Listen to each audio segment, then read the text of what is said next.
Nos acompaña nuevamente el doctor Alejandro Cano, a quien también ya ustedes conocen bien, ya nos ha acompañado en otras ocasiones y desde luego una persona que ha estado muy activa en redes sociales, medios de comunicación, tratando de orientar a la población en general sobre la importancia de evitar la transmisión del virus que causa COVID-19 por la vía que es, desde luego, hoy reconocida ampliamente como la vía principal de transmisión, que es el aire, por la vía aérea.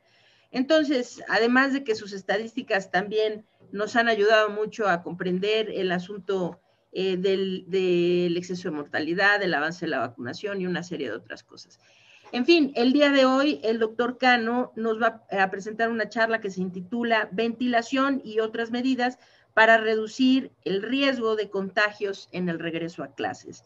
Les comento que el doctor Cano pues estudió su licenciatura en Ciencias de la Ingeniería Ambiental en el Massachusetts Institute of Technology, que es el MIT, en Cambridge, Massachusetts, ¿verdad?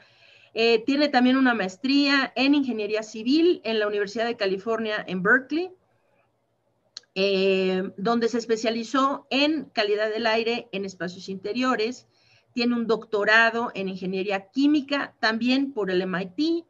Y como ya les dije, durante la pandemia el doctor Cano se ha dedicado gran parte de su tiempo generosamente a estudiar y divulgar las evidencias sobre la transmisión del virus SARS-CoV-2 y las formas que nos permiten protegernos del contagio. Entonces, con mucho gusto, le cedo la palabra y el video al doctor Alejandro Cano. Adelante, Alejandro, muchas gracias. Muchas gracias, Lori. Déjame compartir la presentación.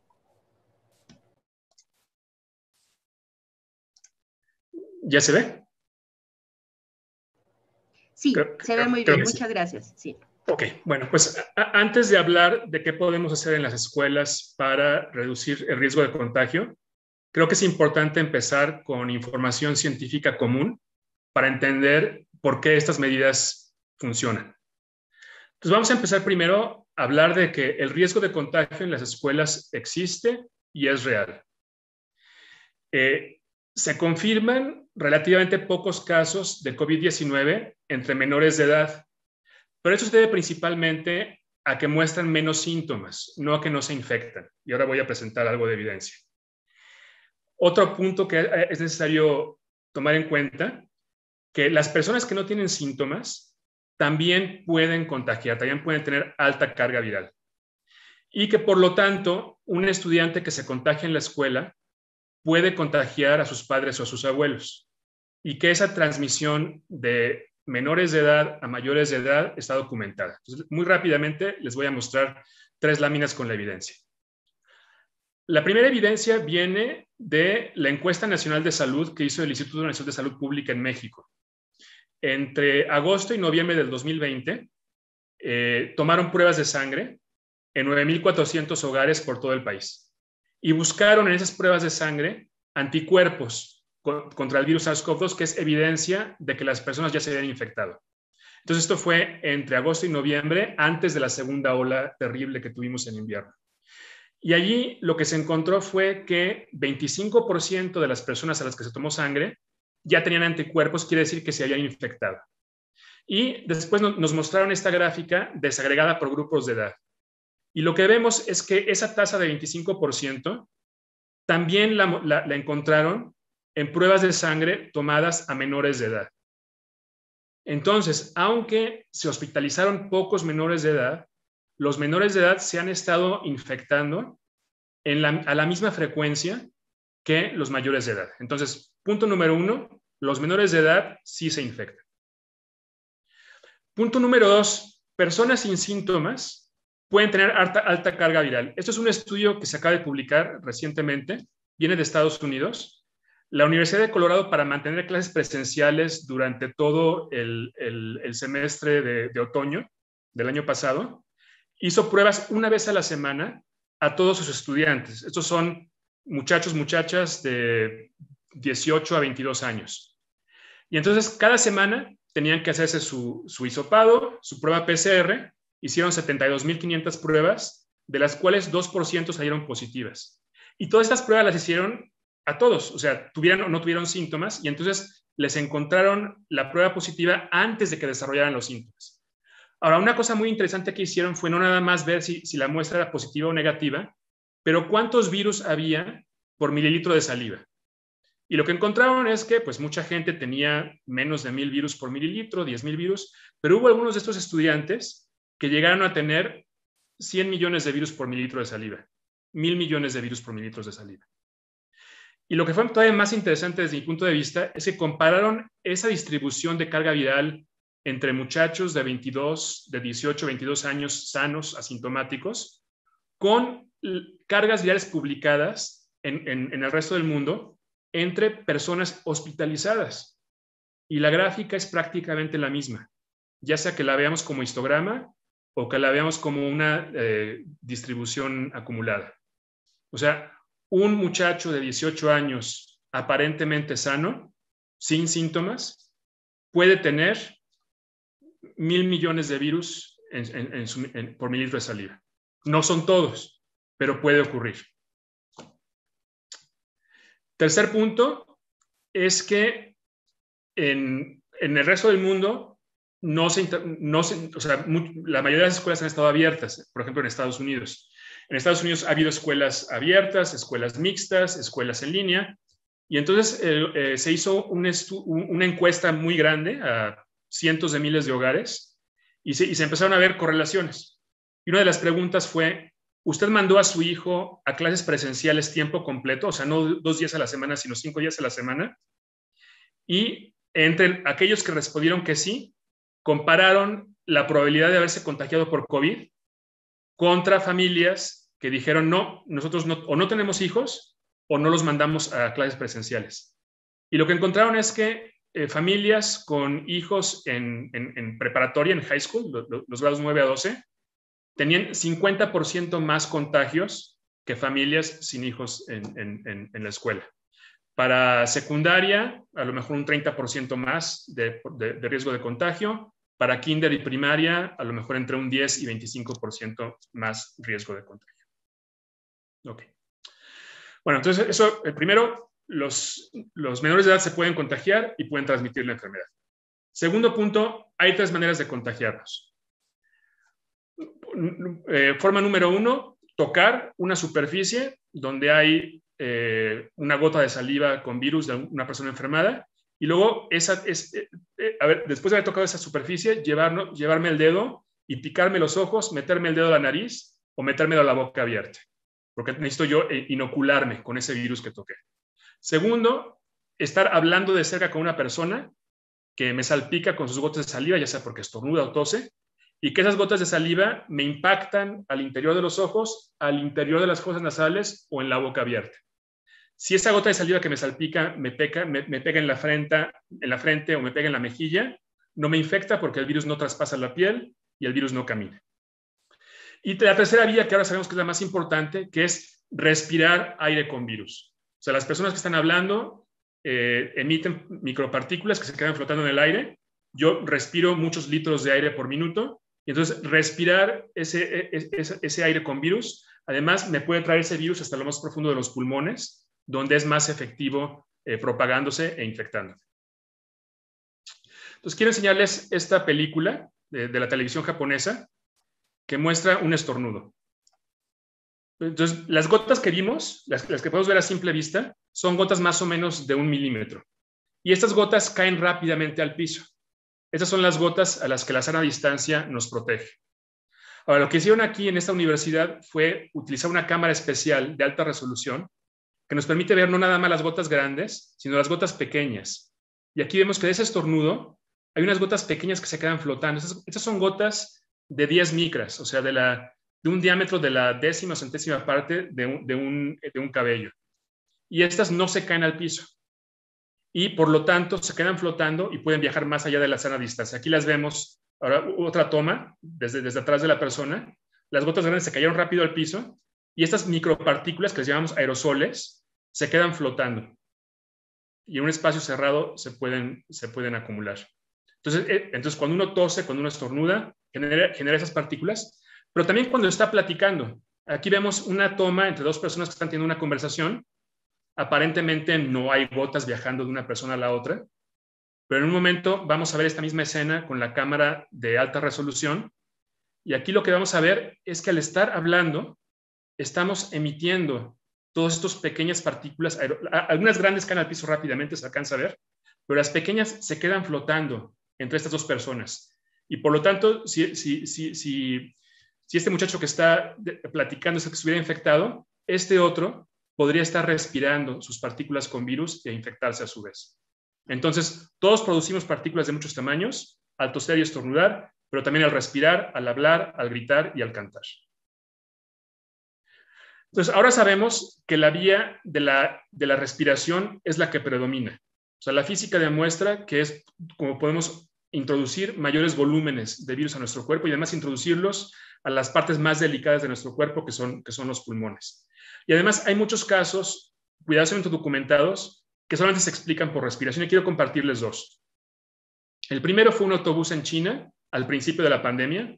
128 personas toman dos autobuses, eran budistas, para asistir a un evento religioso de 2 horas y media que ocurrió al aire libre. Las mismas personas fueron en el mismo autobús y sentadas en el mismo lugar. En uno de los autobuses no se contagió nadie. O sea, las 60 personas que iban en el segundo autobús regresaron del evento y nadie se contagió.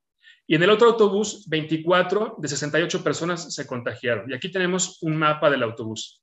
La persona infectada estaba aquí en la fila 8, en medio.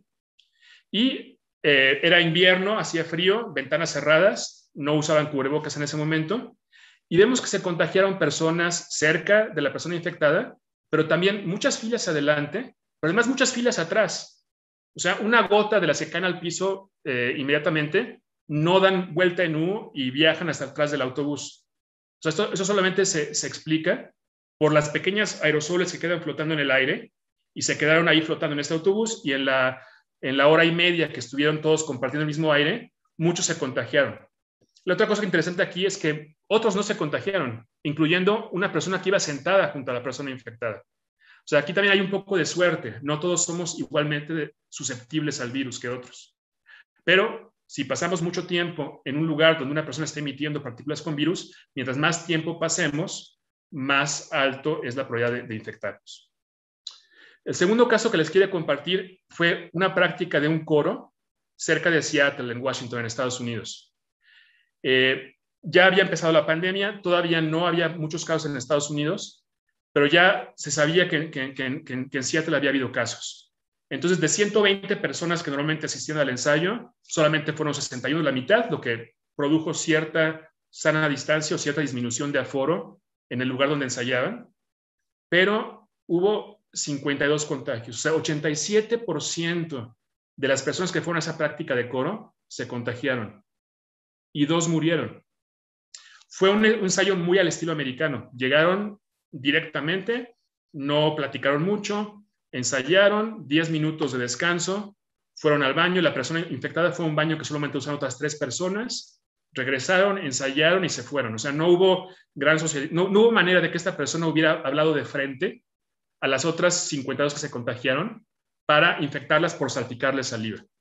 Tampoco tocaron las mismas cosas. Ya había ahí cierta conocimiento de que había que lavarse las manos, del alcohol gel, etcétera, de no tocar la manija de la puerta. Entonces, solamente se puede explicar esto por respirar aire compartido. Bueno, ¿cómo nos protegemos? Depende de la vía de contacto. Por la vía de contacto con superficies, pues no hay que tocar cosas que tocan mucha gente, por ejemplo, barandales, puertas, manijas. Lavarnos las manos con agua y jabón. Si no hay agua y jabón disponible, entonces sí usar el alcohol gel.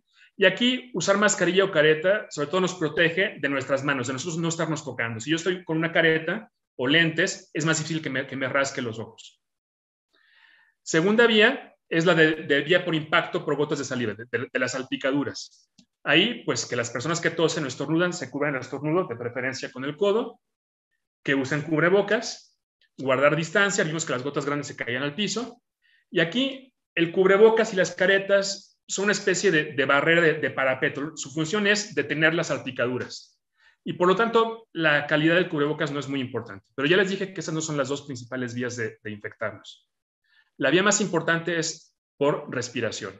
Aquí los japoneses han encontrado bastante bien su epidemia. Desde el principio le dijeron a la gente, eviten las 3 Cs. Eviten espacios cerrados, concurridos y conversaciones cercanas con otras personas.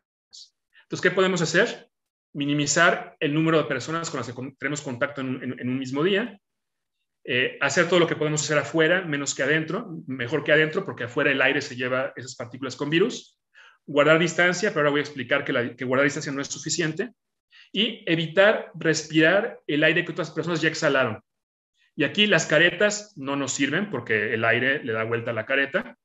Los cubrebocas aquí funcionan como filtros. Lo que es importante es que el cubrebocas filtre todo el aire que respiramos antes de que entre a nuestra nariz. Por lo tanto, la calidad y el ajuste son muy importantes.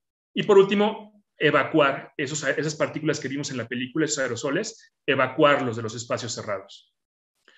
Entonces, vamos a suponer que yo soy una persona alérgica al cigarro y me quiero evitar irritarme entrando a un lugar donde está fumando la gente. Evidentemente, si me paro enfrente de la persona que está fumando, me voy a irritar mucho más rápido.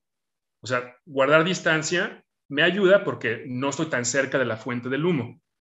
Pero si el lugar está cerrado y está mal ventilado, de todas maneras me va a irritar porque el humo del cigarro se acumula. Y lo mismo pasa con los aerosoles respiratorios, que si la persona que está infectada está en el cuarto, se acumulan igual que el humo del cigarro. Entonces, imaginarnos que todas las personas están fumando es una forma útil de entender qué espacios son arriesgados y cuáles no. Por ejemplo, imaginemos que vamos en un microbús y que todo el mundo está fumando. Evidentemente ese ambiente estaría lleno de humo de cigarros, es un ambiente muy peligroso. Si en vez de eso vamos a un lugar con techos altísimos y solo hay 2 personas y no estoy junto a ellos, es probable que ni siquiera yo huela ese humo de cigarro. Entonces, la densidad de las personas y qué tan ventilado está un lugar, pensando en que todos están fumando, me ayuda a entender los riesgos de los espacios. Ahora, algo que se rompe, donde no funciona tan bien la analogía del humo del cigarro, es que cuántos aerosoles emitimos dependen de lo que estamos haciendo. Si estamos respirando tranquilos, emitimos cierta cantidad de aerosoles. Si estamos hablando, como es el japonés de la película, emitimos más. Y sobre todo si estamos cantando y gritando en voz alta, emitimos muchos más. Entonces, una recomendación, si ven a una persona con cubrebocas, no discutan con ella, no le digan que se ponga el cubrebocas, porque empezar una discusión con alguien que no tiene cubrebocas es invitar a la emisión de grandes cantidades de aerosoles a un espacio compartido. Mejor darle la vuelta, a lo mejor simplemente mostrar el cubrebocas, pero no iniciar una discusión. Bueno, y entonces el ajuste del cubrebocas es muy importante. Déjenme enseñarles otra película. Aquí lo que hicieron fue poner un maniquí con aerosoles pintados de verde para que los podamos ver. Y aquí vemos que con las mascarillas quirúrgicas normalmente quedan huecos junto a las mejillas y a lo mejor junto a la nariz. Y aquí lo que vemos es que por ahí se salen los aerosoles. Mañana, cuando vayan a votar, por favor, guarden distancia respecto a la persona adelante en la cola. Porque si traen un cubrebocas como esos mal puestos, sus aerosoles van directos a la persona que está atrás. Entonces, guardar distancia siempre cuando uno está haciendo cola. Ahora le van a quitar la mascarilla quirúrgica y le van a poner una KN95. Déjenme adelantarle un poquito. Ahí está. La KN95 ajusta mucho mejor. No tiene esos huecos junto a las mejillas. No tiene un ajuste perfecto aquí. Todavía vemos un poquito de aerosoles que salen, pero es mucho mejor el ajuste. Y luego por aquí tenemos una mascarilla de tela de 3 capas, que en este caso fue una que le ajusta perfecto a este maniquí. Todos tenemos caras diferentes. Entonces es importante encontrar mascarillas que nos ajusten bien a nuestro tipo de cara. Ok. Entonces déjenme pasar a la siguiente. Entonces, una recomendación para los niños que regresan a la escuela. Es bien importante encontrar un cubrebocas que les selle bien a la cara y que sean diseñados para los niños. Entonces, por ejemplo, los KN95 hay talla infantil. A mí me gustan mucho los coreanos, los KF94, porque se moldean perfectamente a la nariz. O sea, tienen esta parte de aquí, es muy flexible y uno puede apretársela muy bien de manera que no quede ningún hueco. La otra cosa que recomiendo es usar estas cosas que llaman protegeorejes. Pueden ser de plástico, pueden ser tejidos con un botón, pero la función de esto es que en vez de que nuestras orejas sean las que tomen toda la fuerza de los elásticos, lo hagan estas cositas que ponemos en la nuca. Y de esa manera se hace más tolerable el cubrebocas, porque pues, los niños van a estar en la escuela varias horas. Y entonces lo importante es que el cubrebocas esté bien ajustado y si no les incomoda, pues va a funcionar mejor. Ok, entonces finalmente evacuar estas partículas que flotan, evacuarlas de los espacios cerrados. Una manera de hacerlo es ventilando, abriendo puertas, abriendo ventanas con extractores de aire. Y la otra es filtrando, es recirculando el aire por aparatos que tengan filtros que retengan esas partículas. Entonces vamos a ver aquí una animación que hizo el periódico El País, un muy buen artículo que ganó un premio en España, de qué pasaría en una clase si el profesor estuviera infectado. Y aquí lo que vamos a imaginarnos es que los aerosoles, en vez de ser invisibles, son de color rojo.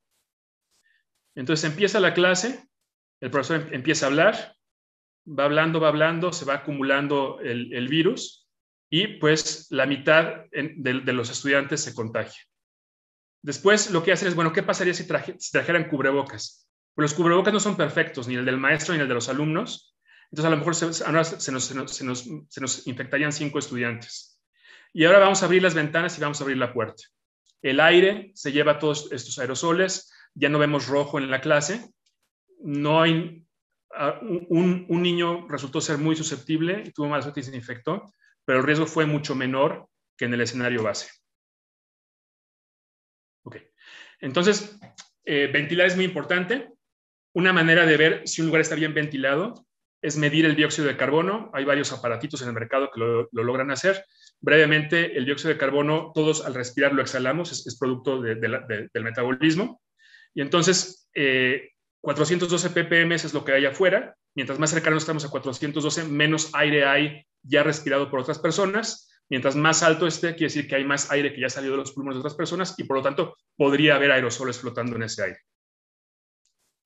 Aquí hay otro del mismo artículo del País, el ejemplo de una escuela en donde está el medidor de CO2, miden que sube y baja conforme hay diferente grado de actividad en el aula y conforme hay más o menos viento afuera. Otro experimento, cerrar todas las ventanas, inmediatamente se empieza a elevar el nivel de CO2 porque ya no se están evacuando la respiración de las personas. Se abre la ventana, normalmente en media hora, 40 minutos, una hora, volvemos a regresar a concentraciones bajas, cerramos las ventanas, vuelve a subir. Hay una guía de ventilación para salones de clase del Gobierno de España, del Ministerio de Ciencias. Aquí no la voy a enseñar toda, simplemente algunas de las recomendaciones. Lo dicho, todo lo que se puede hacer afuera, mejor afuera que adentro. De preferencia, no hablar en voz alta, no hablar todos juntos al mismo tiempo, o sea, no repetir las tablas de multiplicar, no saludar a la maestra de inglés todos al mismo tiempo, que hable una sola persona a la vez en el aula. Los cubrebocas que realmente estén bien ajustados a la cara para que sirvan como filtros. Menos personas, que es lo que se logra escalonando el regreso, que no todos regresen al mismo tiempo. Reducir más recreo, menos clases, sobre todo para tener más actividad afuera y que dé tiempo de ventilar. Ventilar todo lo que se pueda. Si se puede tener un medidor para verificar que está bien ventilado, usarlo. Y si no se puede ventilar bien, utilizar filtros de aire. Misma idea, hay una guía de ventilación del gobierno de Estados Unidos en español, aquí está la liga, cuando bajen esta conversación de internet la pueden usar. Mismas ideas, abrir puerta, abrir ventanas, un extractor de aire en la ventana, lavar las manos, no compartir útiles, filtros si se puede. Vamos a hablar de los purificadores de aire. Estos básicamente consisten de un gabinete de plástico que tiene un ventilador que chupa aire de la habitación, lo pasa por varios filtros, las partículas se retienen y aire limpio sale por el otro lado. Usan filtros que se llaman filtros EPA, eso quiere decir filtros de alta eficiencia contra partículas. Y aquí lo más importante es, si vamos a comprar uno de esos aparatos, que sea del tamaño correcto. Y ese tamaño se mide con una especificación que se llama CADR, que en inglés es capacidad de entrega de aire limpio. Se mide en metros cúbicos por hora, o si estamos viendo un sitio de internet de Estados Unidos, en pies cúbicos por minuto, que si multiplicamos por 1.7 me da metros cúbicos por hora. Lo que requerimos para que esté bien dimensionado es que 6 volúmenes del aire de la habitación pasen cada hora por el filtro. Entonces, no es suficiente tener un filtro chiquito, como un talismán, ¿no? O sea, tiene que ser del volumen adecuado. Entonces, yo mido la longitud de la habitación, el ancho, la altura, multiplico, me da el volumen, lo multiplico por 6 y eso me da el CAEDR que necesito.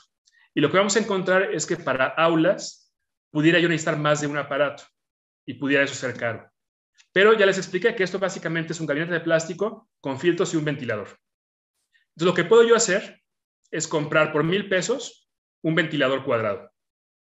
Y por 1,200 pesos comprar un paquete de 6 filtros que le llaman MERV 13, que se utilizan en los edificios con ductos de aire acondicionado.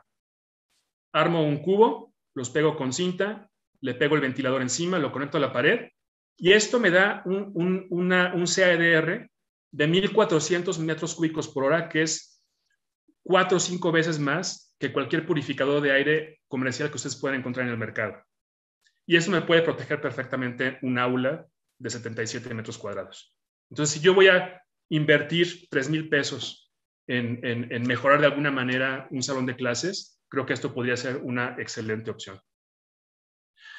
Finalmente, no hay riesgo cero, no hay garantía de ningún contagio en ningún lugar, sea una oficina, un salón de clases, un restaurante. Lo que hay son diferentes medidas de protección, todas tienen algunos hoyos, algunas imperfecciones, pero mientras más medidas pongamos una detrás de otra, más bajamos los riesgos.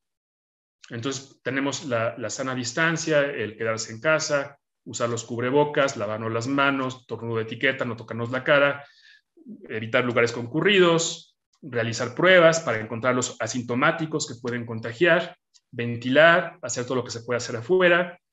Esto precisamente no se hizo en México, dar apoyos económicos para que la gente se pueda quedar en su casa, aislar a los infectados y finalmente las vacunas. Incluso las vacunas no son 100% perfectas. Vamos a tomar como ejemplo la vacuna que se aplicó a los maestros. Y esto viene del manual de esta vacuna de la Secretaría de Salud de México.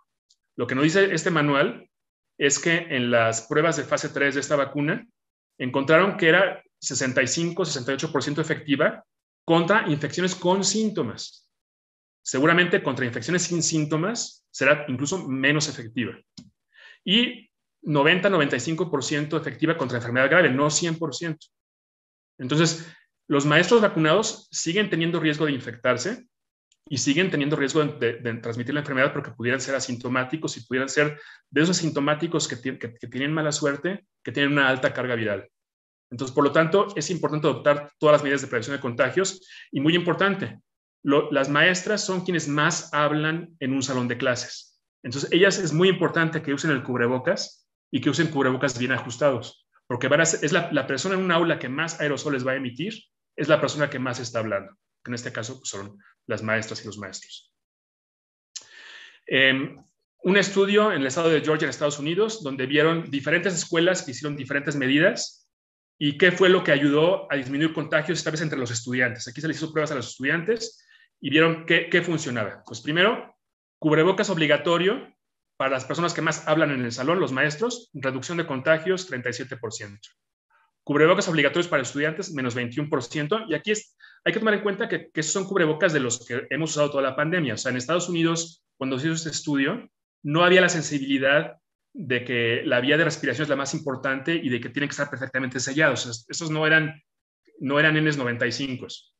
Seguramente con KF94 de los coreanos que les enseñé, esta efectividad sería mayor. Una vez que los pupitres están separados más de 2 metros, separarlos más no ayuda más porque el virus va por el aire y se acumula. Poner mamparas de acrílico en los pupitres, completamente inútil e incluso podría ser contraproducente porque cortan el flujo de aire. ¿Qué sí es útil? Abrir puertas y ventanas, además eso es gratis, 35% de disminución de contagios. Usar filtros como los que les describí, 31% de disminución. Esto fue en vez de abrir puertas. Ahora, hacer las dos cosas al mismo tiempo, abrir las puertas y poner los filtros, disminuyeron los contagios a la mitad. Quiero regresar aquí al caso que les platiqué del coro de Washington y es mi última lámina. Y aquí se hizo una simulación de ese evento. ¿Qué hubiera pasado con diferentes medidas de control? En el evento real les había contado que se infectaron 83%. Si hubiéramos abierto una ventana, pero no las suficientes para tener 6 cambios de aire por hora, sino solamente 3, a lo mejor se hubiera infectado la mitad. Si en vez de eso pongo un filtro, pero no de 6 cambios de aire por hora, sino de 2, o sea, puse un filtro en vez de 3 que necesitaba, igual se hubieran infectado la mitad. Si les pedía a todos que vinieron al ensayo que se pusieran un cubrebocas quirúrgico de los que dejan un poquito de hueco junto a las mejillas, igual la mitad se hubiera contagiado. Si en vez de ser el ensayo de 2 horas y media, de hora y cuarto, la mitad. Ahora, si hago todas esas cuatro cosas al mismo tiempo, o sea, ya sea abrir ventanas suficientes o poner filtros suficientes para tener 6 cambios de aire, y además cubrebocas, y además menos tiempo, ahí sí, a lo mejor 8% se hubieran contagiado. Y si el evento se hubiera hecho al aire libre, con distancia, pues ahí a lo mejor solamente se hubiera contagiado la persona más cerca de la persona infectada que estaba cantando. Entonces, aquí el mensaje es que no hay una medida de control, no hay algo que podemos hacer que elimine el riesgo por completo. Lo que podemos hacer es disminuir el riesgo. Y mientras más cosas hacemos, más disminuimos el riesgo. No hay riesgo cero, pero tampoco el único riesgo en la vida es el COVID. Entonces, hay un balance aquí muy difícil que tenemos que hacer como sociedad, los padres de familia, y la intención de esta plática es simplemente ayudar, si se toma la decisión de regresar a la escuela, cómo disminuir el riesgo haciendo diferentes cosas. La ventilación, la filtración y los cubrebocas cómodos que filtren bien, que puedan proteger a las niñas y los niños cuando regresen a clase. Aquí tenemos nuestra versión de Salvemos Conciencia de un salón con medidas de protección. La más efectiva, la más barata es abrir ventanas. La segunda más barata es comprar un ventilador que podemos apuntar hacia la ventana y ayude a evacuar esos aerosoles. Pues muchas gracias.